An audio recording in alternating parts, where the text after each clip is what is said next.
안녕하세요 여러분, 오늘은 선생님과 함께하는 윤활유 두 번째 시간입니다. 우리가 지난 시간에 마찰의 종류와 윤활유의 성질 및 역할 이런 것들을 배웠었습니다. 근데 이제 윤활유를 어떻게 내가 엔진에 급유 넣어줄 것인가에 대한 내용을 오늘 배워볼 거고요. 기본적으로 우리가 윤활유에 대한 어떤 시스템을 이해하기 위해서는 파이프라인을 볼 줄 알아야 되거든요. 그래서 간단한 파이프라인도 한 2개 정도 가져왔으니까요. 함께 보시면서 공부를 할 수 있도록 하겠습니다. Let's go! 네, 윤활유의 급유 방식에 대해서 알아보도록 하겠습니다. 윤활유의 급유 방식은 아래에 나와 있는 것처럼 4가지로 나눌 수가 있는데요. 중력 급유 방식, 어렵지 않습니다. 간단해요. 중력을 이용해서 그 무게로 그냥 윤활유를 내려보내는 방식이에요. 그래서 중력에 의해 마찰부에 급유하는 방식이다. 탱크를 설치하는 게 중요하겠죠. 중력을 이용하려면. 근데 이제 베어링의 하중이 큰 경우에는 이용할 수 없겠죠. 베어링의 무게만으로도 이미 큰 하중을 견디고 있는데 거기에 탱크의 하중까지 더한다면 쉽지 않겠죠. 자, 그 다음에 나오는 게 압력 급유 방식입니다. 이게 되게 중요한데요. 이거는 뒤에서 좀 더 세세하게 다룰게요. 그래도 기본만 보자면 주유기, 루브리케이터라는 게 있죠. 우리 그 시스템유와 실린더유를 나누는데요. 계속 나오는데 뒤에서 더 자세하게 다룰 거고요. 보통 우리가 실린더유와 시스템유로 오일을 나눌 수 있거든요. 근데 이거는 실린더유를 나누는 건 보통 대형 기관. 얘는 소형 기관. 그래서 소형 기관은 그냥 시스템유 하나로만 다 쓰는데 이 대형 기관 같은 경우는 이 실린더유랑 시스템유를 구분해서 써요. 왜라고 했죠? 연료유에 있는 황성분이 산화하는 성질을 가지고 있어서 여기에 무슨 성분을 우리가 중화하기 위해서 더해준다 그랬죠? 알칼리. 그래서 이제 실린더유를 구분하는데 이 실린더유를 우리가 실린더 라이너 안에 분사해줘야 되잖아요. 그때 뭘로 주유할 거냐? 그게 바로 이 루브리케이터예요. 이 루브리케이터가 급유하는 방식이 압력 급유 방식이라는 거죠. 그래서 압력이 있는 윤활유를 만들어 필요한 양만큼 단속적으로 급유하고 회수하지 않는 방식이다. 여기서 또 중요한 게 회수하지 않는 방식이다가 아주 중요하겠죠. 시스템유는 계속해서 회수합니다. 필터를 거치고 냉각을 하고 계속해서 얘를 순환을 시켜서 계속 쓰는데 실린더유 같은 경우는 연소실에서 애가 이렇게 연료유랑 섞이고 폭발하면서 이미 변질이 돼요. 그래서 이 변질된 윤활유를 다시 사용할 수 없기 때문에 버려요. 그래서 다시 회수하지 않습니다. 그 다음 비산식 급유 방식인데요. 이 비산이라는 단어가 조금 어렵죠. 영어로는 스플래시라고 하는데 튀긴다 라고 생각하시면 돼요. 튀긴다. 튀김을 얘기하는 게 아니고 내가 물을 튀긴다. 어떤 기계로 회전을 시키면서 물을 튀긴다라고 생각을 하시면 돼요. 그래서 보시면 크랭크 회전에 의해 크랭크실의 유면을 쳐서 튀긴다는 거죠. 튀어오르게 해 윤활이 필요한 곳에 기름이 뿌려지도록 하는 방식이고요. 당연히 대형 기관에서는 쓰이지 않아요. 이게 골고루 묻혀진다거나 이러지 않기 때문에 소형 기관에서 주로 사용을 하는데 여기 영상을 한번 볼게요. 크랭크축이 회전을 하면서 밑에 있는 오일을 계속 이렇게 쳐 올리죠. 이렇게 쳐 올리는 방식으로 주변에 윤활을 하는 방식을 우리는 비산식 혹은 스플래시 피드 루브리케이션 시스템이라고 합니다. 비산식 스플래시, 비산식 스플래시 튀긴다. 기억을 해주세요. 자, 그 다음에 나오는 게 강제 순환식 급유 방식이죠. 강제적으로 내가 순환을 한다라고 하면 여러분 생각이 나셔야 되는 게 뭐가 생각이 돼야 되냐면 펌프. 펌프가 강제적으로 압력을 주는 거잖아요. 그래서 펌프를 일단 생각해 주시고 윤활유 펌프에 의하여 압력이 있는 윤활유를 베어링 및 마찰에 연속적으로 다량 공급하고 사용한 기름은 펌프탱크로 모이도록 하여 순환시키는 방식이다.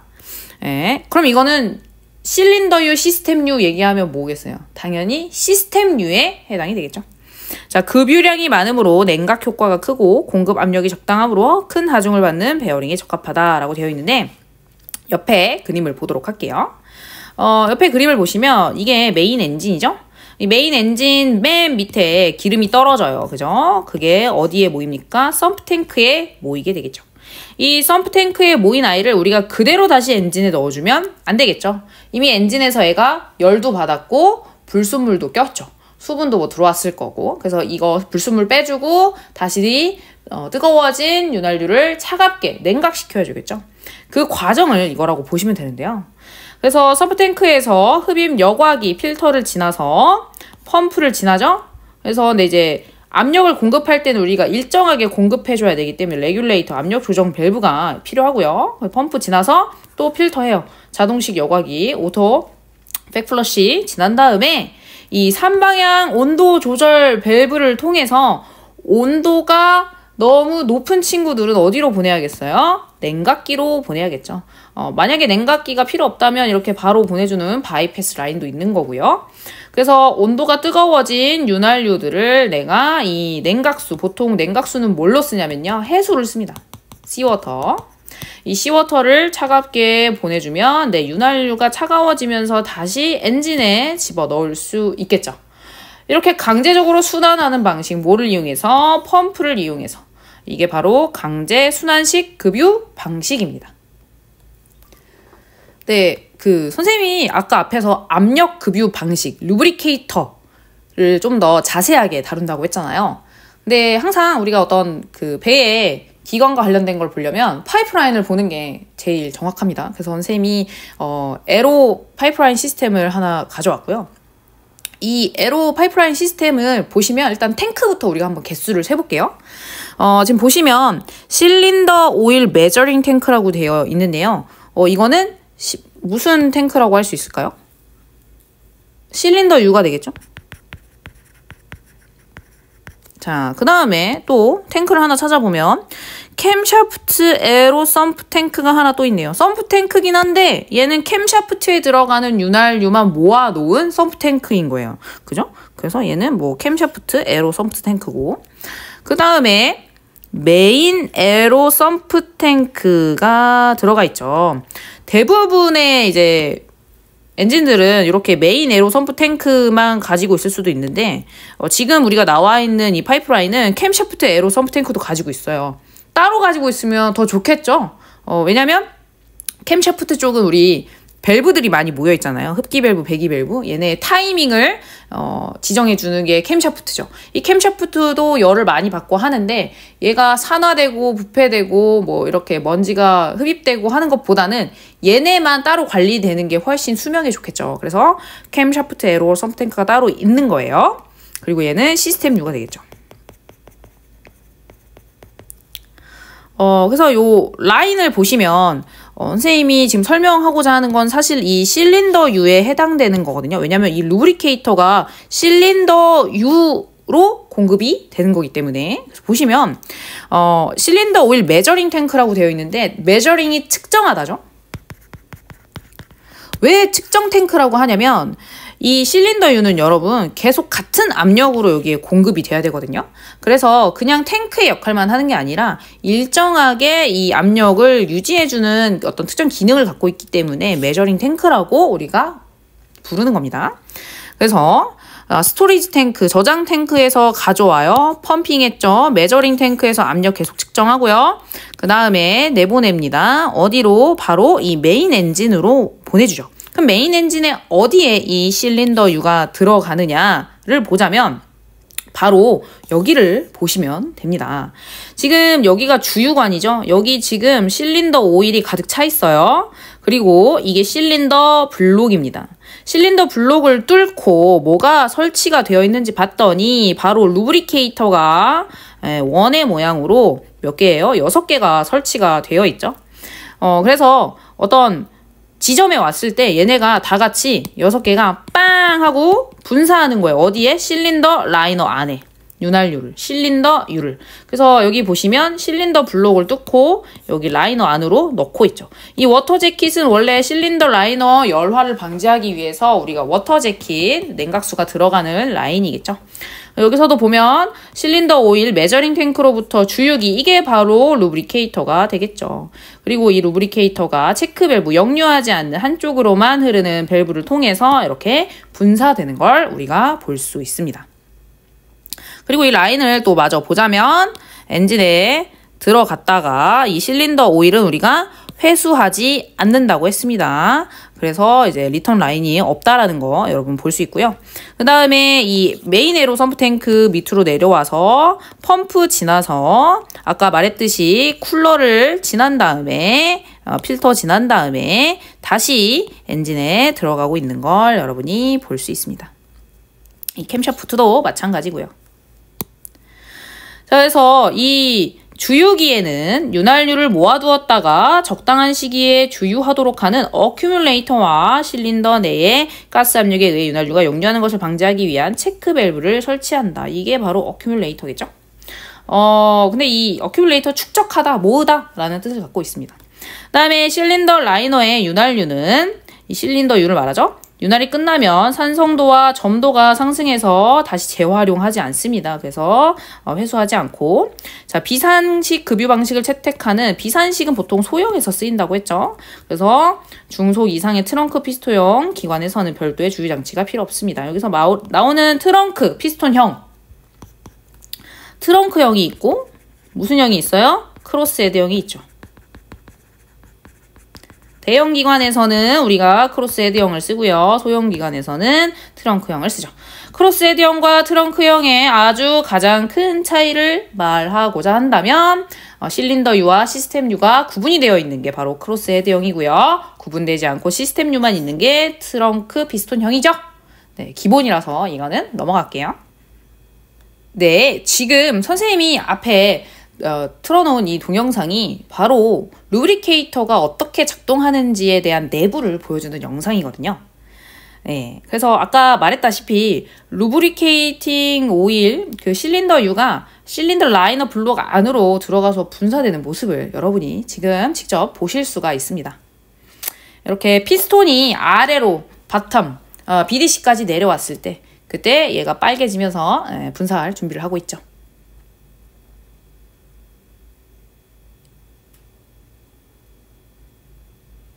자, 그럼 여러분이 기억해야 할 것은 이 루브리케이터 실린더유가 분사되는 방식은 무엇인가요? 압력 분사 방식이라는 걸 기억해 주세요. 우리 아까 파이프라인 봤을 때 계속 쿨러가 나왔었죠? 쿨러가 필요했던 이유는 열화된 윤활유를 우리가 계속해서 냉각을 해서 재활용하기 위함이었죠? 근데 이제 냉각기가 어떻게 이루어져 있는가를 보시면, 요렇게 생겼어요. 이게 바로 냉각기고요. 윤활유의 입구가 여기 있죠? 그래서 윤활유가 요렇게 들어옵니다. 그럼 이 안에 윤활유가 가득 차겠죠? 그리고 요 바깥으로 나가는 게 바로 이 냉각기의 구조인데요. 그러면 무엇으로 얘를 차갑게 만드느냐? 여기 튜브가 있죠? 이 많은 이 다량의 튜브에 우리가 뭘 집어넣는 거예요? 바로 해수를 집어넣는 겁니다. 냉각 튜브.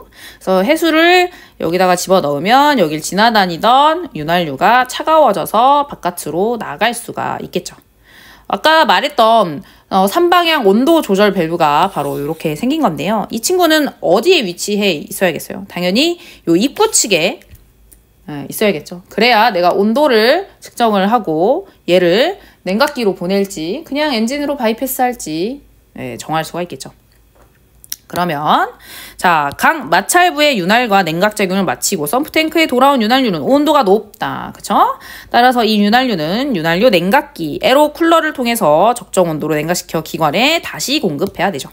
기관에 공급되는 윤활유를 온도를 일정하게 유지하기 위하여 윤활유 냉각기 입구에 우리는 3방향 온도 조절 밸브를 설치하고 이 밸브로 냉각기를 거치지 않고 바이패스되는 윤활유의 양을 조절하여 온도를 조절할 수 있습니다. 네. 선생님이 에로 윤활유의 급유 방식과 파이프라인을 좀 갖다 놓고 나름 열심히 자료를 만들었는데 기출문제를 찾아보니까 하나밖에 없더라고요. 그래서 조금 너무 허무하긴 하지만 그래도 우리가 기본 지식을 쌓는다고 생각하고 강의를 들어주셨으면 좋겠습니다. 우선 문제를 보시면요. 주기관의 실린더 라이너의 주유기를 사용하여 주유하는 윤활 방식은 무엇입니까? 라고 하고 있죠. 네, 정답이 나라고 나와 있는데 압력 급유 방식이라고 우리가 계속해서 얘기를 했죠. 그래서 정답은 나가 되겠습니다. 중력 급유 방식은 탱크를 이용해서 무게로 내리는 거였고 비산식은 뭐 하는 거였어요? 스플래시? 튀기는 거였죠. 네. 어떤 회전을 이용해서 크랭크 주 기계적인 걸로 튀기는 물을 튀기는 게 비산식이었습니다. 강제순환식은 뭘 생각하시면 된다? 펌프. 됐습니다. 이렇게 윤활유 두 번째 강의를 마치겠습니다. 네, 이렇게 두 번째 강의 마무리를 하겠습니다. 오늘 배웠던 내용을 우리가 다시 한번 기억해보면 우리가 윤활유를 급유하는 방식에 여러 가지가 있었는데 탱크를 활용하는 다음에 중력 탱크, 그 다음에 압력을 활용하는 루브리케이터, 주유기, 이건 보통 실린더유에 쓰인다고 했죠.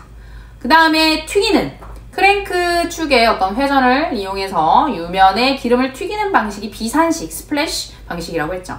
그리고 메인 에로 펌프, 펌프를 이용해서 순환하는 건 바로 강제 순환식이라고 했죠. 그래서 여러분들이 좀 계속해서 내용이 이어지거든요. 선생님이 자꾸 실린더유, 시스템유를 얘기를 하잖아요. 다음 강의에서 실린더유, 시스템유를 명확하게 좀 구분하려고 하거든요. 그래서 여러분이 이 내용이 계속 이어진다는 거 기억을 해주세요. 그러면 이 윤활유 강의는 다음 강의에서 또 계속 하도록 하겠습니다.